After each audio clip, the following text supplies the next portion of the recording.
সাবেক প্রধান বিচারপতি এবিএম খায়রুল হককে গ্রেফতার ও বিচার দাবি করেছে জাতীয়তাবাদী আইনজীবী ফোরাম।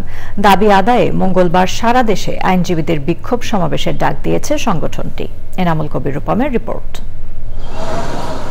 বান্ডেল থাকলে প্রতি সেনমানিতে টাকা বাঁচবে। বিকাশ সেনমানি বান্ডেল কিনে জিতুন প্রতি লেনদেনে।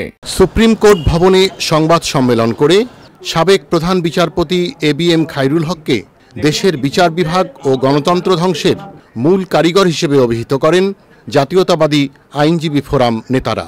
বলেন, এখনও উচ্চ ও নিম্ন আদালতে ফ্যাসিবাদের দোসর, দুর্নীতিবাজ ও দলবাজ বিচারকরা কাজ করছে।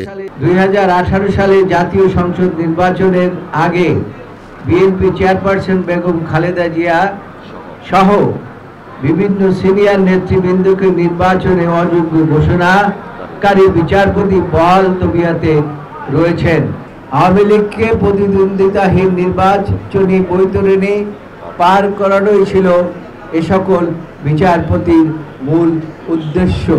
হাইকোর্ট বিভাগের একাধিক বিচারপতি, বিএনপির ভারপ্রাপ্ত চেয়ারম্যান জনাব তারেক রহমানের যে কোনো ধরনের বক্তব্য মিডিয়ায় প্রচারের উপর নিষেধাজ্ঞা আরোপ করেছিলেন।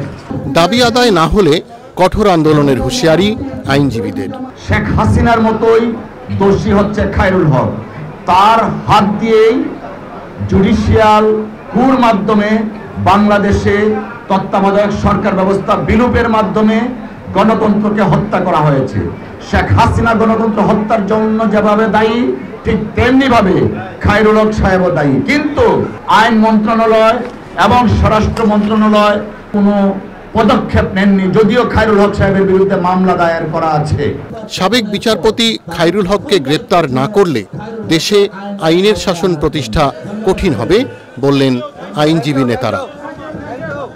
Enamul Kabir Rupam, channel I, Dhaka.